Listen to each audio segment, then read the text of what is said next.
नमस्कार।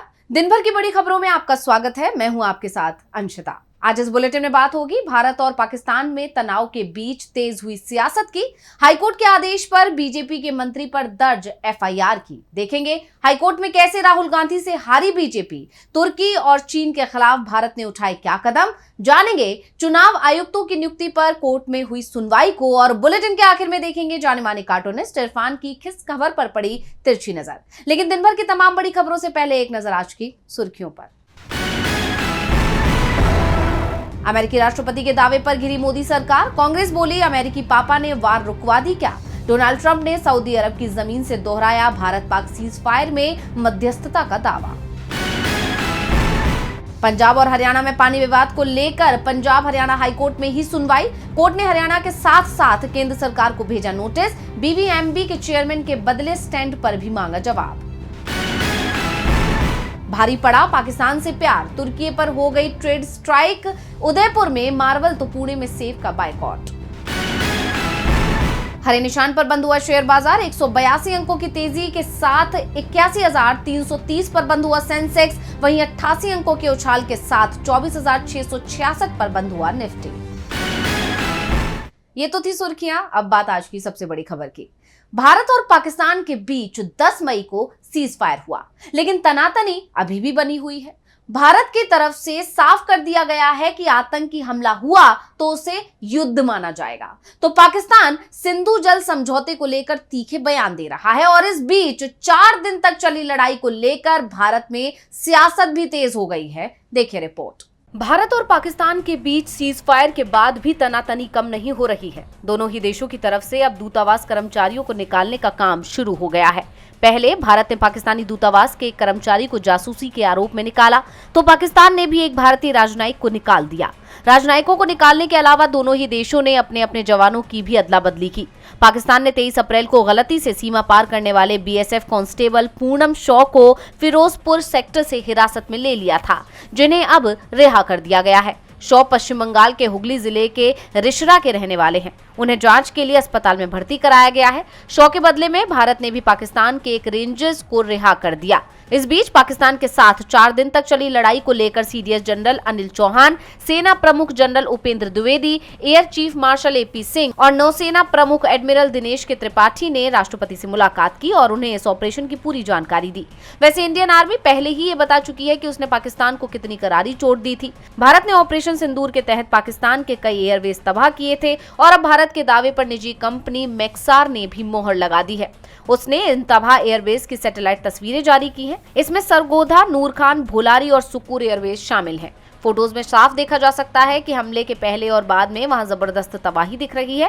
भारत और पाकिस्तान के बीच भले ही सीज फायर हो गया हो, लेकिन पाकिस्तान के तेवरों के चलते भारत ने साफ कर दिया है कि जब तक वो आतंकियों की मदद देना बंद नहीं करेगा, उसके साथ ना तो बातचीत होगी, ना व्यापार होगा, और ना ही सिंधु जल समझौता बहाल होगा।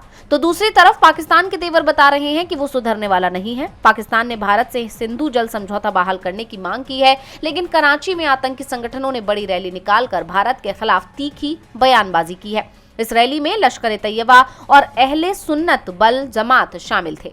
दोनों ही अंतर्राष्ट्रीय स्तर पर आतंकवादी संगठन घोषित हैं। रैली में शामिल आतंकी भारत को धमकी दे रहे थे, लेकिन भारत की कार्रवाई के डर से बुलेट प्रूफ ग्लास के पीछे छिपे हुए थे। लड़ाई थम गई है, लेकिन सियासत तेज है। सरकार से कई सवाल पूछे जा रहे हैं, लेकिन जवाबों की जगह बीजेपी नेताओं के जो बयान आ रहे हैं वो बेहद भड़काने वाले हैं। ऐसा ही एक बयान मध्य प्रदेश के बीजेपी विधायक और सरकार में मंत्री विजय शाह ने दिया, लेकिन शाह का बयान उन पर ही अब भारी पड़ गया है और एफआईआर दर्ज हो गई है। मध्य प्रदेश की मोहन यादव सरकार में जनजातीय कार्य मंत्री विजय शाह के बयान के बाद से उनकी मुश्किलें बढ़ती दिखाई दे रही हैं। शाह ने कर्नल सोफिया कुरैशी के खिलाफ विवादित बयान दिया था, उन्हें संकेतों में आतंकवादियों की बहन तक कह दिया था। इसके बाद से ही पूरे देश में बीजेपी नेता के खिलाफ गुस्सा दिखाई दे रहा है। अब इस मामले में जबलपुर हाईकोर्ट ने स्वतः संज्ञान लेते हुए विजय शाह के खिलाफ एफआईआर दर्ज करने के आदेश दे दिए। हाईकोर्ट के जस्टिस अतुल श्रीधरन की डिवीजन बेंच ने ये भी कहा है कि डीजीपी आज ही मंत्री विजय शाह पर एफआईआर दर्ज करे। तत्काल एफआईआर दर्ज होनी चाहिए। हाईकोर्ट ने इसके लिए 4 घंटे का समय दिया था। हाईकोर्ट ने कहा कि विजय शाह के खिलाफ भारत की एकता, अखंडता को खतरे में डालने का अपराध दर्ज करे। अगर एफआईआर दर्ज नहीं की गई तो डीजीपी पर कोर्ट की अवमानना की कार्रवाई करेंगे। मंत्री विजय शाह का बयान सांप्रदायिकता को बढ़ाने वाला है। कोर्ट ने राज्य के मध्य प्रदेश के एडवोकेट जनरल प्रशांत सिंह से कहा कि एफआईआर में किसी भी तरह की रुकावट नहीं आनी चाहिए। हाईकोर्ट के सख्त रुख को देखते हुए अब पुलिस ने विजय शाह के खिलाफ एफआईआर दर्ज कर ली है। बता दें कि विजय शाह का एक वीडियो सामने आया था जिसमें उन्होंने कर्नल सोफिया कुरैशी को आतंकवादियों की बहन बताया था। उनके इस बयान के बाद देश भर में उनके खिलाफ विरोध प्रदर्शन हो रहा है। राष्ट्रीय महिला आयोग की अध्यक्ष विजया राहटकर ने एक्स पर लिखा कि ये अत्यंत दुर्भाग्यपूर्ण है कि कुछ जिम्मेदार व्यक्तियों द्वारा ऐसे बयान दिए जा रहे हैं जो महिलाओं के प्रति अपमानजनक और अस्वीकार्य हैं। शाह के बयान के खिलाफ प्रदर्शन भी हो रहे हैं। कांग्रेस कार्यकर्ताओं ने शाह के आवास पर प्रदर्शन किया। विपक्ष लगातार बीजेपी से विजय शाह के इस्तीफे की मांग कर रहा है। कांग्रेस के महासचिव सचिन पायलट ने भी मंत्री विजय शाह के खिलाफ कड़ी कार्रवाई किए जाने की मांग की। जबलपुर हाईकोर्ट के सख्त आदेश के बाद विजय शाह के खिलाफ एफआईआर दर्ज हो गई है, तो इलाहाबाद हाईकोर्ट की लखनऊ बेंच ने बीजेपी नेता की उस साजिश को फेल कर दिया जिसमें राहुल गांधी की संसद सदस्यता को खारिज करने की कोशिश की जा रही थी। मामला राहुल गांधी की नागरिकता से जुड़ा है, तो क्या है पूरा मामला, देखिए रिपोर्ट। राहुल गांधी के खिलाफ बीजेपी की बड़ी साजिश एक बार फिर से नाकाम साबित हुई है। बीजेपी नेता की याचिका को सुप्रीम कोर्ट ने खारिज करते हुए कांग्रेस सांसद के पक्ष में फैसला सुनाया है। कर्नाटक के बीजेपी नेता एस विघ्नेश शिशिर ने इलाहाबाद हाईकोर्ट की लखनऊ बेंच में याचिका लगाई थी कि राहुल गांधी ब्रिटेन के नागरिक हैं, इसलिए भारतीय नागरिकता अधिनियम 1955 की धारा 9(2) के तहत राहुल गांधी की भारतीय नागरिकता रद्द की जाए, लेकिन कोर्ट ने याचिका को खारिज कर दिया है। दरअसल 5 मई को ही इसी विवाद पर विघ्नेश शिशिर की याचिका को हाईकोर्ट खारिज कर चुका है। कोर्ट ने याचिका खारिज करते हुए कहा था कि इस मामले में केंद्र सरकार से राहुल गांधी की नागरिकता को लेकर रिपोर्ट मांगी गई थी, लेकिन वो पूरी रिपोर्ट दायर करने में फेल हुई है। हम इस मामले को अनिश्चित काल के लिए नहीं टाल सकते। इस टिप्पणी के साथ कोर्ट ने याचिका को खारिज कर दिया था, जिसके बाद बीजेपी नेता ने नई याचिका लगाई थी और दावा किया था कि उनके पास कुछ नए सबूत हैं। उन्होंने राहुल गांधी की नागरिकता के मामले में सीबीआई जांच की भी मांग की, लेकिन कोर्ट ने बीजेपी नेता के दावों को देखा और साफ कर दिया कि जो सबूत दिए जा रहे हैं वो अपर्याप्त हैं। दरअसल अपनी याचिका में बीजेपी नेता ने ये मांग की थी कि जब तक याचिका पर कोर्ट कोई फैसला नहीं सुना दे तब तक राहुल गांधी की विदेश यात्रा पर रोक लगा दी जाए, लेकिन कोर्ट ने एक भी दलील नहीं मानी। बता दें कि इससे पहले बीजेपी नेता सुब्रमण्यम स्वामी ने 2017 में दिल्ली हाईकोर्ट में राहुल गांधी की नागरिकता को लेकर ऐसी ही याचिका दायर की थी। उन्होंने दावा किया था कि राहुल गांधी की पढ़ाई ब्रिटेन में हुई है और यहाँ उन्होंने खुद को ब्रिटेन का नागरिक बताया था, लेकिन स्वामी कोई सबूत पेश नहीं कर पाए, जिसके बाद दिल्ली हाईकोर्ट ने उनकी याचिका को खारिज कर दिया था। कोर्ट के फैसले से बीजेपी को करारा झटका लगा है, जो राहुल गांधी को घेरने की कोशिश कर रही थी, और अब राहुल गांधी बीजेपी के खिलाफ बड़ा अभियान शुरू करने की तैयारी में है। वो 15 मई को बिहार पहुंच रहे हैं। राहुल गांधी के खिलाफ दायर याचिका खारिज हो गई है। बीजेपी की एक और साजिश फेल हो गई है, तो चीन और तुर्की की साजिश भी कामयाब होती नहीं दिख रही है। पाकिस्तान के खिलाफ भारत की लड़ाई में ये देश जो भारत के खिलाफ थे, और अब चीन ने तो और भी बड़ी हिमाकत कर दी, जिसका जवाब भारत ने दिया है। तो क्या है मामला, देखिए रिपोर्ट। भारत पाकिस्तान के बीच तनाव के इस दौर में चीन की हकीकत खुलकर सामने आ गई है। भारत के खिलाफ उसके दोहरे रवैये का भांडाफोड़ हो गया है और अब चीन ने एक और बड़ी हिमाकत की है। भारत के पूर्वोत्तर राज्य अरुणाचल प्रदेश के कई शहरों के नाम बदलकर उन्हें चीनी नाम दिए हैं, जिस पर भारत ने कड़ी प्रतिक्रिया दी। भारत के विदेश मंत्रालय ने कहा कि हमने देखा है कि चीन भारतीय राज्य अरुणाचल प्रदेश में कुछ जगहों के नामकरण की अपनी फर्जी और बेतुकी कोशिशों में लगा हुआ है। अपने सैद्धांतिक रुख को ध्यान में रखते हुए हम इस तरह की कोशिशों को साफ तौर पर खारिज करते हैं। चीन पहले से ही अरुणाचल प्रदेश के कई इलाकों पर अपना दावा करता रहा है। ऐसे में अब विदेश मंत्रालय के प्रवक्ता रणधीर जायसवाल ने चीन के इस दुस्साहस पर 2 टूक शब्दों में कहा कि उसे ऐसी हरकतों से बाज आना चाहिए। चीन के इस हथकंडे से ये सच्चाई नहीं बदल जाएगी कि अरुणाचल प्रदेश हमेशा से भारत का अंग था, है और रहेगा। यही नहीं, भारत सरकार ने देश में चीन की सरकारी समाचार एजेंसी शिन्हुआ और सरकारी मुखपत्र ग्लोबल टाइम्स के एक्स अकाउंट पर भी बैन लगा दिया है। इसके अलावा तुर्की के सरकारी चैनल TRT वर्ल्ड का भी ट्विटर अकाउंट भारत में होल्ड कर दिया गया। भारत सरकार की ये कार्रवाई ऐसे वक्त पर आई है जब देश में फेक न्यूज काफी ज्यादा फैलाई जा रही है। इन चैनलों के खिलाफ भी ये कार्रवाई देश विरोधी फर्जी खबरें फैलाने और पाकिस्तानी प्रोपेगेंडा को बढ़ावा देने के आरोप में की गई है। दरअसल चीन और भारत में तो पहले से ही तनाव रहा है, लेकिन पाकिस्तान के साथ संघर्ष के बीच तुर्की ने भी अपना रुख साफ कर दिया। उसने पाकिस्तान के साथ खड़े रहने की प्रतिबद्धता जताई है, जो भारत के लिए चिंताजनक है।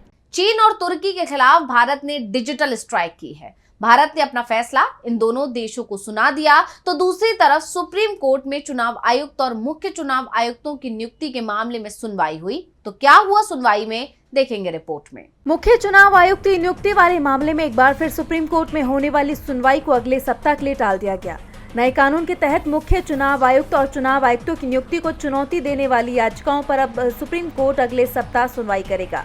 हालांकि याचिकाकर्ता की तरफ से पेश वकील प्रशांत भूषण ने मामले में जल्द सुनवाई करने की मांग की थी, लेकिन कोर्ट ने कहा कि समय की कमी के चलते ये सुनवाई नहीं हो सकती है। इसके बाद भूषण ने कहा कि अगले हफ्ते सुनवाई कर ली जाए, तो कोर्ट ने कहा देखते हैं। जस्टिस सूर्यकांत की अध्यक्षता वाली पीठ ने कहा कि मामले में फिलहाल सुनवाई संभव नहीं है, ये एक एकेडमिक मामला है, ऐसे में कोई अंतरिम आदेश हम नहीं देंगे। कोर्ट ने सरकार सहित सभी पक्षकारों को मामले में रिटर्न सबमिशन करने का निर्देश दिया है। याचिका में कहा गया है कि केंद्र सरकार द्वारा लाए गए कानून के मुताबिक 3 सदस्यीय समिति में तीसरे सदस्य के चयन में बदलाव किया जाना चाहिए। 3 सदस्यीय समिति में प्रधानमंत्री और विपक्ष के नेता द्वारा तीसरा सदस्य चुना जाना चाहिए।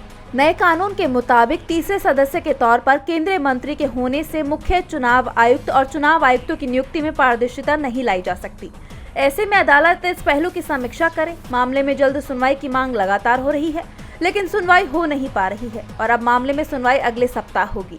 अब इस मामले में अगले सप्ताह कोर्ट में सुनवाई होगी। वैसे आज सुप्रीम कोर्ट को नए सीजेआई भी मिल गए।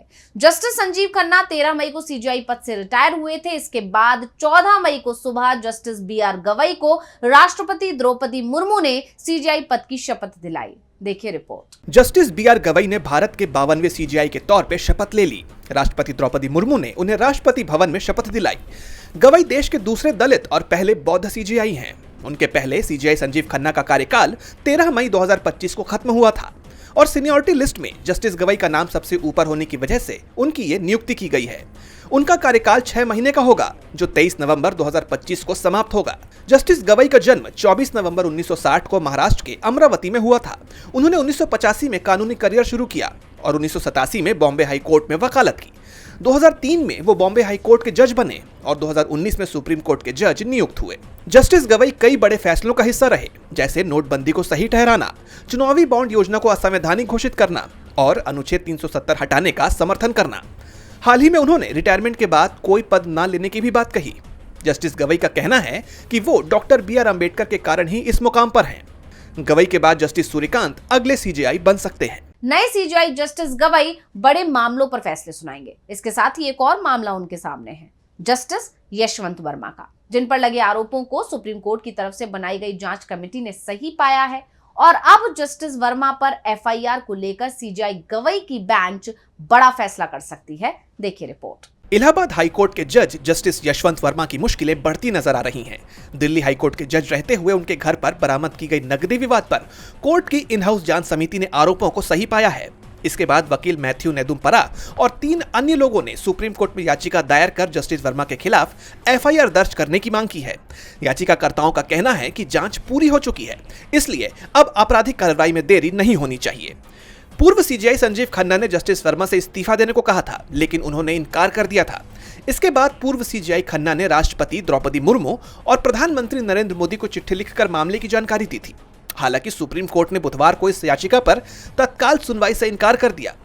सीजेआई BR गवई और जस्टिस ऑगस्टिन जॉर्ज मसीह की पीठ ने याचिकाकर्ताओं से कहा कि वो नियमित प्रक्रिया के तहत सुनवाई के लिए आवेदन करें।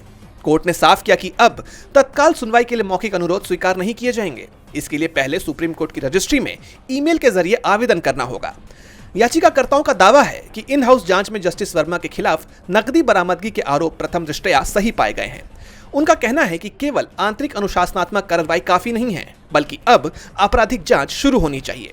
ये मामला न्यायपालिका की निष्पक्षता और पारदर्शिता को लेकर गंभीर सवाल उठा रहा है। सुप्रीम कोर्ट में इस याचिका पर अब नियमित प्रक्रिया के तहत सुनवाई होगी। और बुलेटिन के आखिर में देखेंगे जाने माने कार्टूनिस्ट इरफान की किस खबर पर पड़ी तिरछी नजर।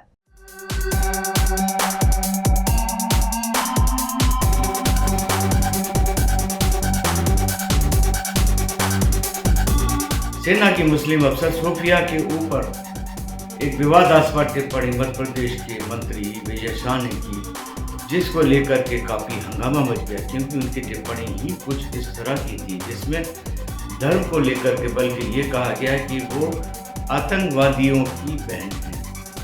इस पर खासा हंगामा भी हो गया, जाहिर सी बातें होना भी था। उसको लेकर मंत्री जी ने एकदम 180 डिग्री की पलटी मार दी और उन्होंने अब अपने बयान से पूरी तरह से पलट गए। वो अपने बयान से उन्होंने कह दिया है कि मैंने अगर ऐसा कहा है तो उसके लिए मैं माफ़ी मांगता हूँ।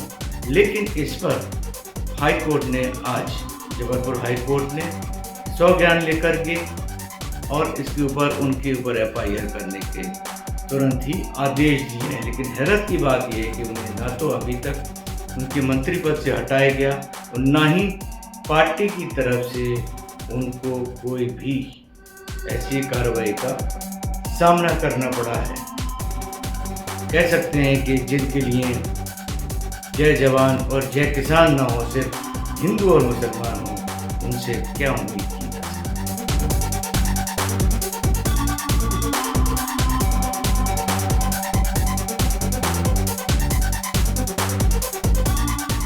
बहुत बहुत शुक्रिया इरफान जी। तो आज इस बुलेटिन में इतना ही। आप देखते रहिए DV लाइव और मुझे दीजिए इजाजत। नमस्कार।